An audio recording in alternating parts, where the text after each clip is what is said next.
कैसे हैं? उम्मीद करता हूँ आपका दिन बेहतर होगा। आपसे अगर मैं पूछूं, एक नदी जिसने कभी जन्म लिया, जिसका प्रवाह अभी भी है, क्या वो चिरकाल से जैसी थी वैसी ही है? क्या आपने देखा नहीं है कि नदियां जन्म लेती हैं और मरती भी हैं? क्या आपने देखा नहीं है एक नदी जो बहुत कल बह रही थी, कुछ समय बाद वो सिकुड़ने लगती है और कुछ समय बाद वो खत्म भी हो जाती है? कितनी सारी नदियां विलुप्त हो गई।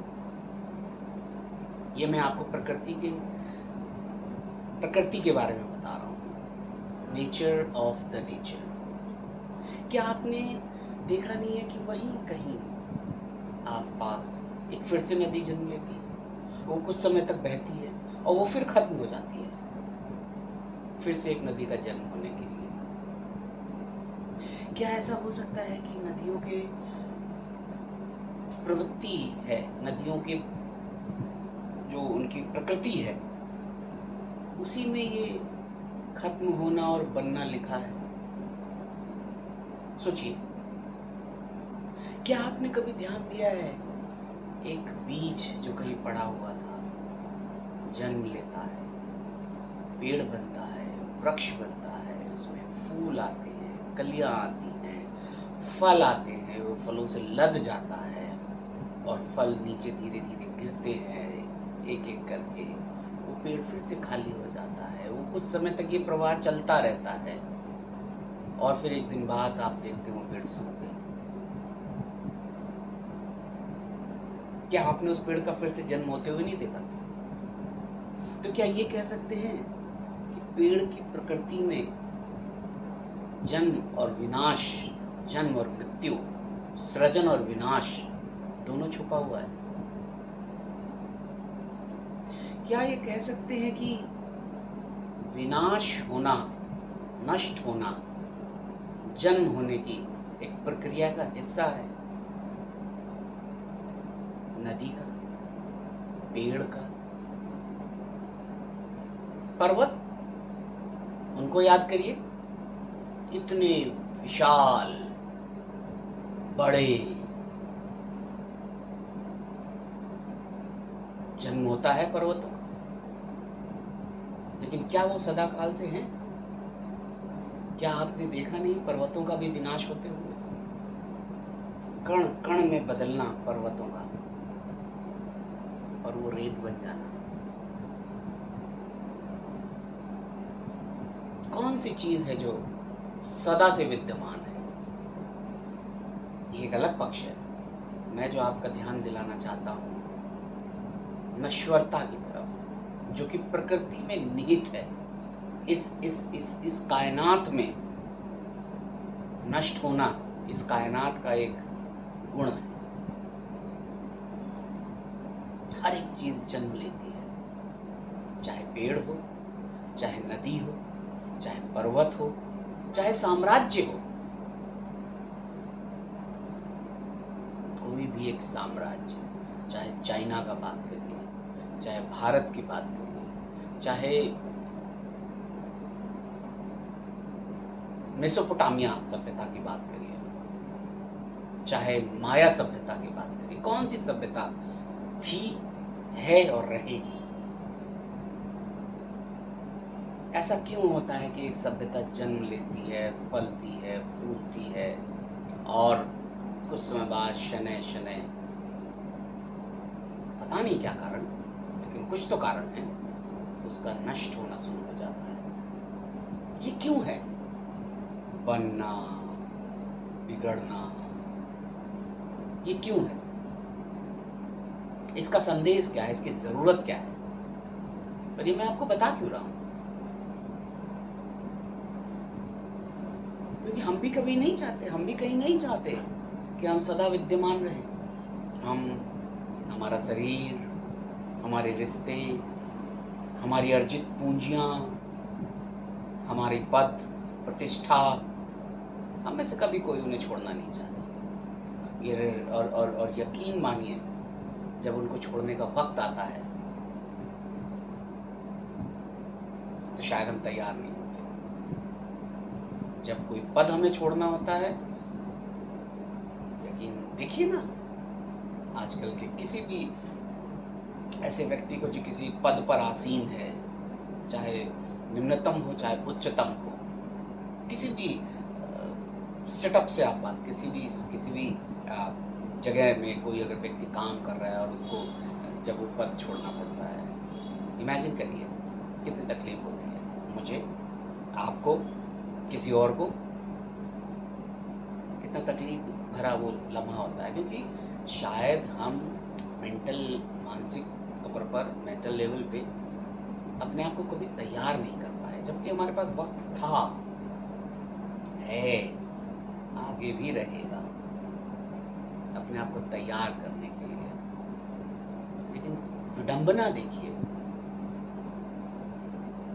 अपने आप को किसी पद, प्रतिष्ठा और स्थिति या किसी पोजीशन या किसी एक रिश्ते से या किसी एक इंसान से दूर करने के ख्याल मात्र से हमको कितनी तकलीफ होती है। और हमको पता भी नहीं होता, ये जो हम चाहत कर रहे हैं ना, इतनी, ये जो हम किसी चीज़ को इतनी शिद्दत से चाह रहे हैं, हमको चाहने में मज़ा आता है, अंततोगत्वा फाइनली इसका कॉन्सिक्वेंस, इसका परिणाम उतना ही तकलीफदेह होगा, उतना ही परेशानी भरा होगा।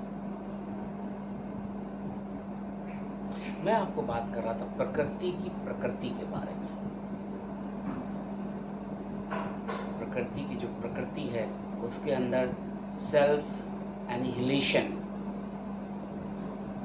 स्वयं का विनाश करने की प्रवृत्ति होती है। दोनों होती है, सृजन और विनाश।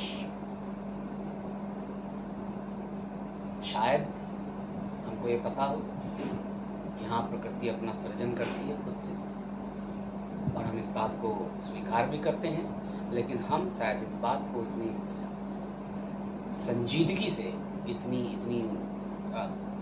गंभीरता से नहीं लेते कि प्रकृति अपना विनाश भी करती है। शायद हम इस बात को कहीं भूल जाते हैं कि विनाश के बगैर सृजन नहीं हो सकता, और इस प्रकृति को अपना विनाश करते समय दुख नहीं होता, अपना सृजन करते समय दुख नहीं होता, क्योंकि प्रकृति का स्वभाव, प्रकृति की प्रकृति सुख और दुख से परे है। या आप कह सकते हैं प्रकृति के अंदर मानवीय गुण नहीं है। देखने वालों की बात है, अपना अपना नजरिया है। जब मैं कहता हूँ मानवीय गुण नहीं है, तो मेरा मतलब होता है आसक्त भाव। मानवीय होने का एक और गुण होता है, आपके अंदर आसक्त भाव है। अनासक्त भाव प्रकृति का एक बहुत बड़ा ताकत है, प्रकृति का एक बहुत बड़ा लक्षण है। अनासक्त भाव जब मैं कहता हूँ, तो इसका मतलब होता है प्रकृति को इस बात से कोई मतलब नहीं है कि कौन है, कौन था, कौन रहेगा। नदी को इस बात से कोई मतलब नहीं होता कि मैं आज हूँ, मैं कल थी, या मैं कल रहूंगी कि नहीं रहूंगी। निर्बाध प्रवाह है, गतिमान रहना, गतिमान रहती है। हम मनुष्य के साथ जाने क्या हो जाता है, हम लोग निर्बाध गतिमान होना ही नहीं चाहते शायद, क्योंकि निर्बाध गतिमान होने में हमको अपना अनासक्त भाव ज़्यादा प्रयोग करना पड़ेगा।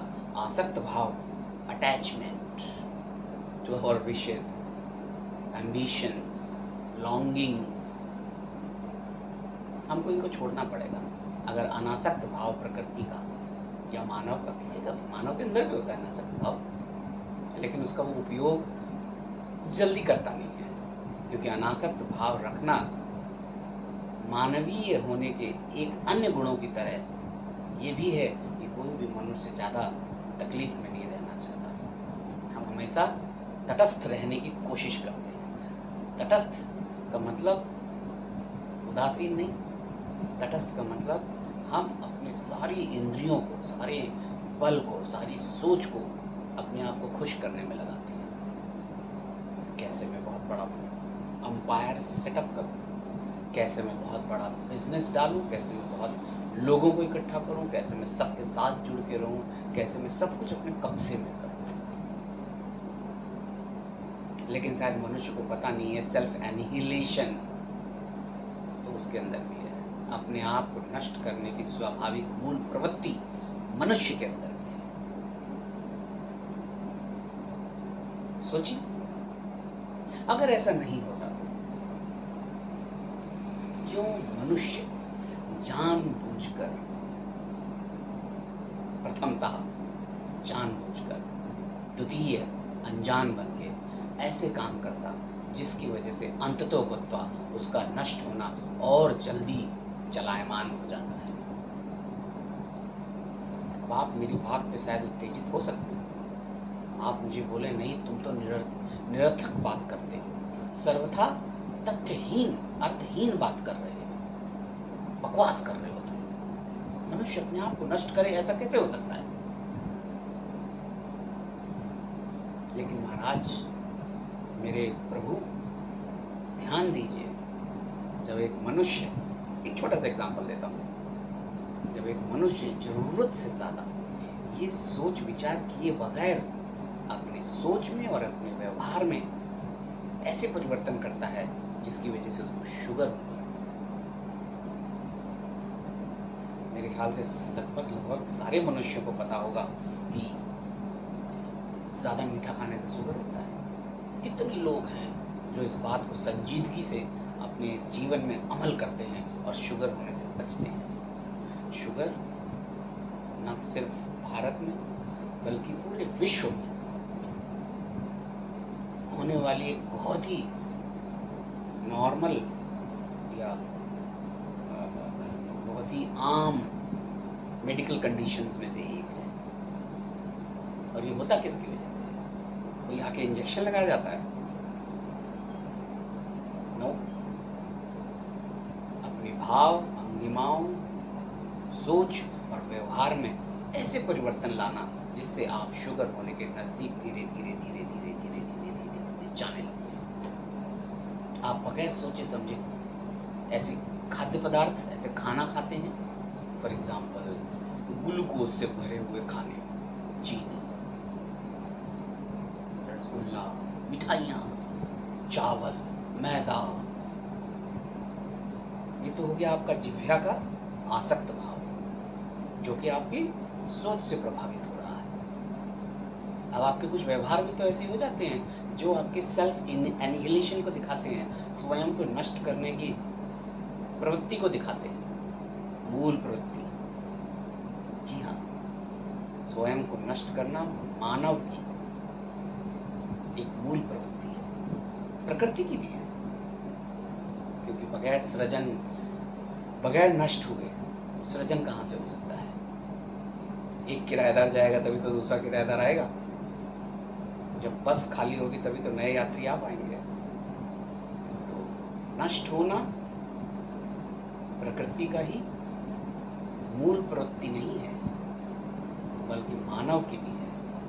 दूसरा एग्जाम्पल, जब हमें पता है कि अनावश्यक रूप से किसी एक बात के बारे में अत्यधिक सोचने से हमको हाइपरटेंशन हो सकता है, हमको हाई बीपी हो सकता है, लेकिन हमें एक ख्याल ही नहीं रहता कि हम किसी एक बात के बारे में कितना सोच गए हैं, कितना सोच चुके हैं, और मैंने अपने आप को अब उस पड़ाव पे लाके खड़ा कर दिया है कि मुझे अब हाई बीपी की दवाएं खानी पड़ेगी। ऐसा भी नहीं है कि शायद मुझे पता नहीं था कि मेरे इतना सोचने से मुझे हाई बीपी हो सकता है, लेकिन वो सोचने की प्रक्रिया इतनी अनजाने तौर पे आनंददायक लगी कि मैं सोचता चला गया।